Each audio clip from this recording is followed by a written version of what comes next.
பார்வையாளர் அனைவருக்கும் தமிழம் மலையொலியின் அன்பு வணக்கம். இன்று நாம் பார்க்க இருக்கின்ற தலைப்பு, நடிகை கஸ்தூரி அவர்களுக்கு இருக்கின்ற உணர்வு தமிழராக இருந்த சீபா ஆதித்தனாரினுடைய குழுமத்திற்கோ அல்லது நாளை தமிழகத்தை நான் மாற்றி வடிவமைக்க இருக்கிறேன் என்று சொல்லிக் கொள்கின்ற நடிகை விஜய் அவர்களுக்கோ இல்லாமல் போனது ஏன் என்பது குறித்து தான் இந்த காணொளி பதிவு. குறிப்பாக காலையில் நடிகை கஸ்தூரி அவர்கள் தன்னுடைய முகநூல் பதிவில் ஒரு பதிவை போட்டிருந்தாங்க. அதாவது மே 18 என்பது அந்த நாளை நம்ம எளிதில் கடந்து செல்ல முடியாத ஒரு நாள். அந்த நாளில் நமது இனம் சிந்திய இரத்தத்தினுடைய அந்த அளவை பார்த்தவர் என்பதன் அடிப்படையில் அந்த நாளில் அவர்களுக்கு அஞ்சலி செலுத்துகின்ற அந்த நிகழ்வை மட்டும்தான் நான் செய்வேன். அதை தாண்டி வேறு எந்த நிகழ்வுலையும் நான் பங்கு பெற மாட்டேன். சீபா ஆதித்தனார் குழுமத்தினால் நடத்தப்படுகின்ற அவருடைய பேரில் இயங்குகின்ற கல்லூரி தென்குமரி கல்விக் கழகத்தின் அடிப்படையில் அவர்களுடைய வழிகாட்டுதல் பேரில் இயங்குகின்ற அந்த கல்லூரி நிகழ்ச்சியில் ஆண்டு விழா அன்னைக்கு தான் ஆண்டு விழான்னு சொல்லி தான் என்னை கூப்பிட்டாங்க. ஆனால் அன்னைக்கு இவர்கள் பல்வேறு சினிமா நட்சத்திரங்களை அழைத்து அவங்க ஒரு பணம் சம்பாதிக்கின்ற ஒரு கேளிக்கை நிகழ்ச்சியை நடத்த போகிறாங்கன்னு எனக்கு தெரியாது.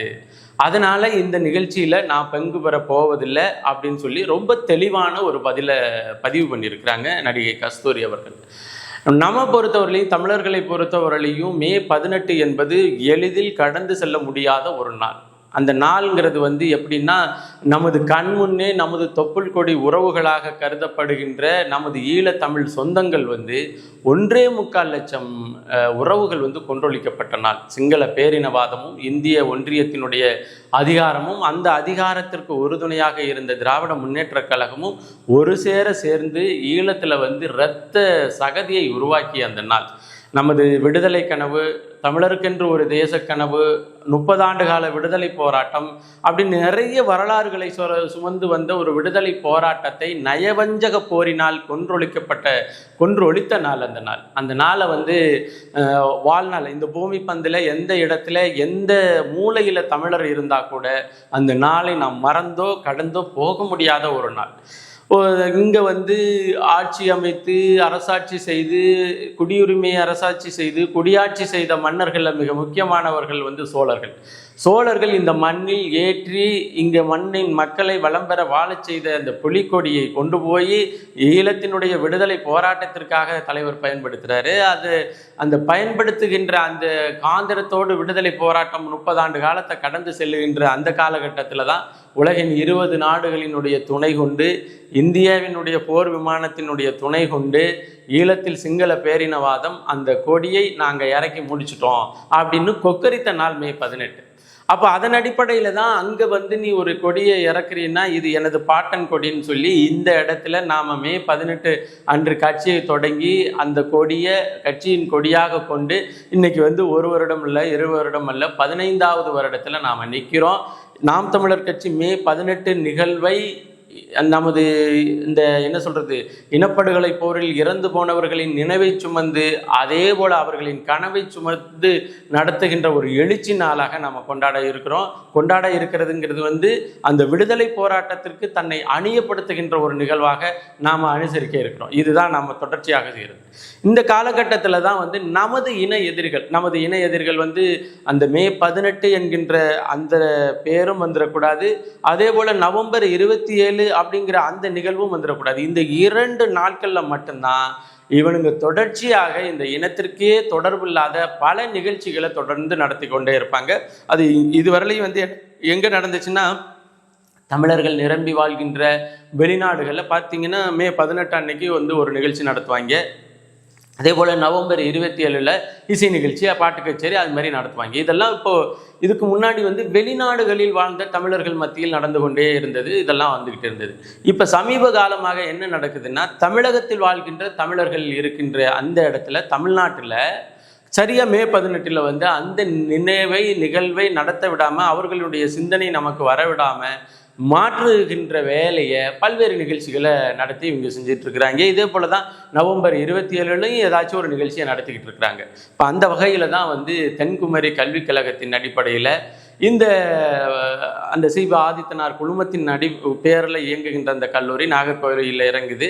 அந்த கல்லூரியினுடைய வயது, அதாவது 40 வருடத்தை முடிச்சுட்டு 41வது வருடத்தில் அந்த கல்லூரி அடியெடுத்து வைக்குது. இப்போ இதில் வந்து யார் முக்கியமான ஆள் இந்த நிகழ்ச்சிகளை ஏற்பாடு செய்கிறாரு, இதை யார் வந்து ஒருங்கிணைக்கிறாரு அப்படின்னு சொன்னால் 2 பேர். ஒருத்தர் வந்து நடிகர் சங்கத்தினுடைய தலைவராக முன்னாள் தலைவராக இருந்த திரு விஷால் அவர்கள்.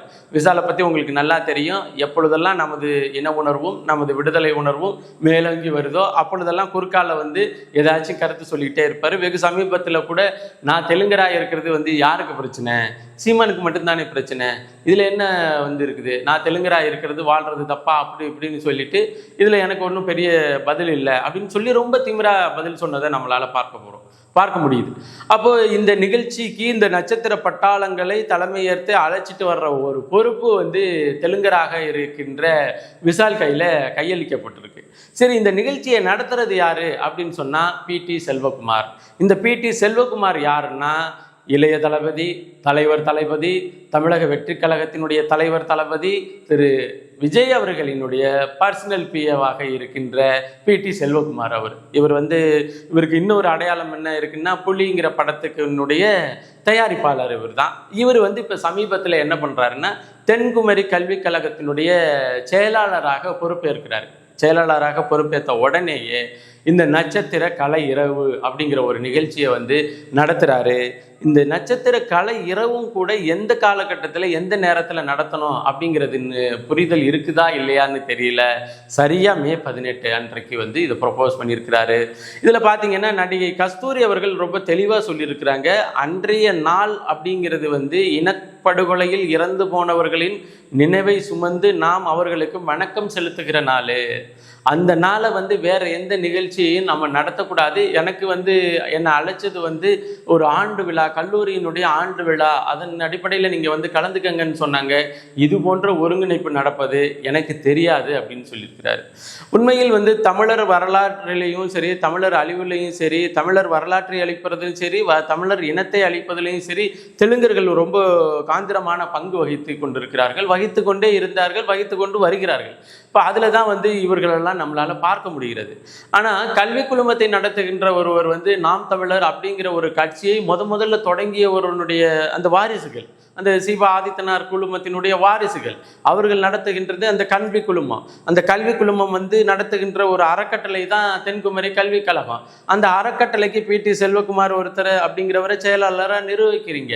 நான் என்ன சொல்கிறேன், நீங்கள் குறைந்தபட்சம் மே 18 என்றால் என்னன்னு கூட தெரியாமல் ஒரு குழுமம் இந்த தமிழ்நாட்டில் இவ்வளவு காலம் வளர்ந்துருக்க முடியும் அப்படின்னு சொன்னால் நீங்கள் நம்புறீங்களா? இல்லைங்க, மே 18 வந்து இனப்படுகொலை நடந்துச்சுன்னு எங்களுக்கு தெரியாமல் நாங்கள் இதை வந்து ஒருங்கிணைச்சிட்டோம் அப்படின்னு அவங்க சொன்னால் அதை ஏற்றுக்கொள்கின்ற, அதை கேட்டுக்கொள்கின்ற அளவிற்கு மடையர்களாக நாம் இருக்கிறோமா அப்படிங்கிற ஒரு கேள்வி இருக்குது. அதே போல் இப்போ பிடி செல்வகுமார் வந்து சாதாரண ஆள் இல்லை, ஒரு தயாரிப்பாளராக இருந்திருக்கிறாரு. இன்னும் சொல்லப்போனால் தமிழர் தொன்மையும் தாங்கிய ஒரு பேரை சுமந்த தென்குமரி கல்விக் கழகத்தினுடைய செயலாளர். உங்களுக்கு வந்து எவ்வளவு பொறுப்புணர்ச்சி இருக்கணும், தமிழர் மீதும் தமிழர் வரலாற்றின் மீதும் தமிழர் பண்பாட்டின் மீதும் எவ்வளவு பொறுப்புணர்ச்சி இருக்கணும். உங்கள் கையெழுத்தை கூட நீங்கள் இன்னும் தமிழில் போட முடியல. நீங்கள் யாருன்னா தென்குமரி கல்விக் கழகத்தினுடைய செயலாளர். இப்போ இந்த 2 பேரும் தான் இந்த மற்ற ஆட்களை, நடிகர்களை கூட்டிகிட்டு வந்து அந்த நிகழ்ச்சியை ஒருங்கிணைக்கிறாங்க.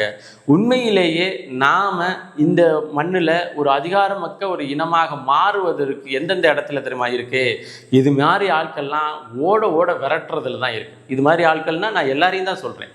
ஒரு இனத்தினுடைய துயரை சுமந்து நாம் அவர்களுடைய நினைவை போற்றுகின்ற ஒரு நாளில் கொண்டுட்டு வந்து கூத்தாடிகளை வைத்து ஒரு நிகழ்ச்சி நடத்துகிறேன். அந்த நிகழ்ச்சியில் வந்து நான் டிக்கெட்டு கொடுத்து அதை வந்து அந்த இனத்தின் மக்களையே கொண்டுட்டு வந்து பார்வையாளராக பார்த்து அவள்கிட்ட இருந்தே காசை பிடுங்கி நான் வந்து இதில் கல்லா கட்டுவேன்னு சொன்னால் இது இந்த இனத்திற்கு செய்கின்ற மாபெரும் துரோகமாக இல்லையா அப்படிங்கிற ஒரு கேள்வி தான் இருக்குது. உலகமெங்கும் பரவி வாழ்கின்ற உறவுகள் உண்மையிலேயே இந்த நாளை நினச்சி நாம் வந்து உளமார்ந்த எதற்காக இந்த நாளை நம்ம வந்து அனுசரிக்கிறோம் அப்படின்னு சொன்னால், அடுத்த வருடம் வந்து இந்த நடந்து முடிந்த இனப்படுகொலை வந்து நியாயம் கேட்கிற ஒரு நகர்வில் எதையாச்சும் கொஞ்ச நாள் நம்ம செஞ்சுருக்க மாட்டோமா? அனைத்துலக அரசியல் பேசுகிறவங்க அனைத்துலக ரீதியாக இனப்படுகொலை நடந்து இந்த நாளில் அந்த மக்களுக்கு ஒரு நிரந்தர தீர்வை நோக்கி நகர்வதற்கு ஒரு அரசியல் நடவடிக்கையில் நம்ம ஈடுபட்டிருக்க மாட்டோமா அப்படிங்கிற ஒரு நகர்வில் தான், ஒவ்வொரு எண்ணத்தில் தான் ஒவ்வொரு வருடத்தையும் மே 18 நாம் கடக்கிறோம். அதே போல் தமிழகத்தை பொறுத்தவரையிலையும் இந்த மண்ணில் வந்து கொஞ்சம் கொஞ்சம் நாம் இதை கொண்டுட்டு போகணும், விடுதலையை நோக்கி இதை கொண்டுட்டு போகணும். தனித்தமிழில் சோசலிச குடியரசு மலர்ச்சி அப்படிங்கிறது வந்து தமிழ் தேசியத்தினுடைய எழுச்சியில் தான் இருக்குது.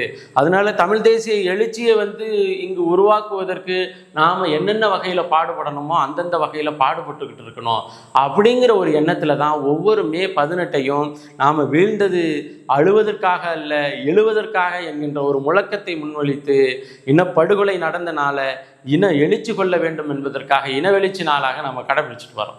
அப்போ அங்கே வந்து நாம் பட்ட துயர், நாம் பட்ட கஷ்டம், நாம் பட்ட கவலை, நாம் சிந்திய கண்ணீர், நாம் சிந்திய ரத்தம், இது குறித்து பேசி தான் நமது இன உணர்வை வந்து இன்னும் அதிகமாக்கி ஒரு வருட காலம் இந்த தமிழ் தேசிய தளத்தில் நாம் இயங்குவதற்கான வேலையை, அந்த ஆன்ம சக்தியை பெறுகின்ற ஒரு இடமாக தான் நம்ம அதை வச்சிருக்கோம். இங்கே வந்து கூத்தாட்டம், கேலி, இந்த நகைச்சுவை, இந்த பாட்டு கச்சேரி இதெல்லாம் நடத்தி இந்த இடத்துல வந்து பணம் சம்பாதிக்கிற போக்கு அப்படிங்கிறது மிக மிக மிக மிக வருத்தத்திற்குரியது, கண்டனத்திற்குரியது. இன்னைக்கு வந்து இந்தியா பாகிஸ்தான் போர் அப்படி இப்படின்னு போட்டு நிமிஷத்துக்கு தொடர்ந்து தொலைக்காட்சியில் காட்டிக்கிட்டு இருக்கிற இவங்க யாரும் 2009 நமது இனம் கொன்றொழிக்கப்பட்ட எந்த காட்சியையும் இவர்கள் பதிவும் செய்யலை. அந்த தொலைக்காட்சி காட்சிகளில் ஒளிபரப்பும் இல்லை, மக்கள் தொலைக்காட்சியை தவிர. அப்படி இருக்கும் பொழுது நாம் எந்த இடத்துல நிற்கிறோம், என்ன மாதிரியான வேலை செய்கிறோம் அப்படிங்கிற எந்தவித அக்கறையும் இன்றி இந்த வேலையை ஒருத்தர் முன்னெடுக்கிறாருன்னா நம்ம கட்டாயம் அந்த நிகழ்ச்சியை ரத்து செய்வதற்கான அந்த வேலையை, அதற்கான என்ன வேலை செய்யணுமோ அந்த வேலையை நாம் செய்தாக வேண்டும் என்று நாம் விரும்புகிறோம். அதே போல் ஒவ்வொரு வருடமும் இதை வந்து ஒரு பெரிய கலை இரவு, அந்த இரவு அந்த சிந்தனையை அடித்து உடைச்சிடணும். இப்போ விசால் மாதிரி ஆட்கள்லாம் நம்ம கொடுக்குற அந்த பாடம் அப்படிங்கிறது என்னென்னா, இனி மே 18 நவம்பர் 27 இது போன்ற ஒரு நிகழ்ச்சியை நம்ம நடத்தணும் அப்படிங்கிற சிந்தனை கூட அவர்களுக்கு வரக்கூடாது. அதில் ரொம்ப தெளிவாக இருக்கணும்.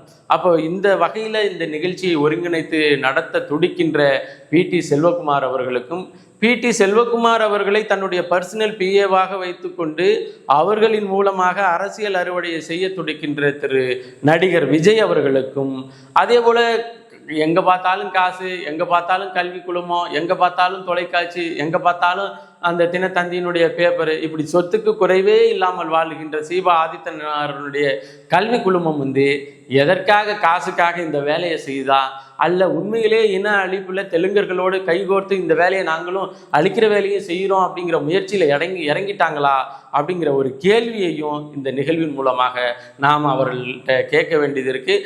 இப்போது நம்ம வந்து பாப்பாத்தி அவங்க வந்து ஒரு பிராமணங்க அப்படின்னெல்லாம் சொல்லுகின்ற நீங்கள் அவர்களுக்கு இருக்கின்ற, அதாவது கஸ்தூரி அவர்களுக்கு இருந்த ஒரு உணர்வு வெளிப்பாடு வந்து உங்களுக்கு இல்லாமல் போணுச்சு. இப்போ சொல்லுங்க, யார் தமிழர்கள் என்ற ஒரு கேள்வியை உங்கள்கிட்ட இருக்குது. அதே போல் தெலுங்கர் விசால் அவர்களை வைத்து பிடி செல்வகுமார் நடத்துகின்ற இந்த நிகழ்ச்சியை எப்பாடுபட்டாவது நாம் தடுத்து நிறுத்துவோம். இந்த நிகழ்ச்சியை வந்து இன்னொரு நாள், நீ ஒரு மாதம் பின்னாடியோ அல்லது 2 நாள் பின்னாடியோ வச்சுக்கோ, மே 18 அன்று இந்த நிகழ்ச்சி நடத்த விடக்கூடாது என்பதை பதிவு செய்து, இந்த நிகழ்ச்சியை ஏற்பாடு செய்கிறவர்கள் அவர்களா தேதியை தள்ளி போட்டுட்டான் நல்லது என்பதையும் பதிவு செய்து மீண்டும் ஒரு காணொளி பதிவில் இணைவோம். நன்றி, வணக்கம்.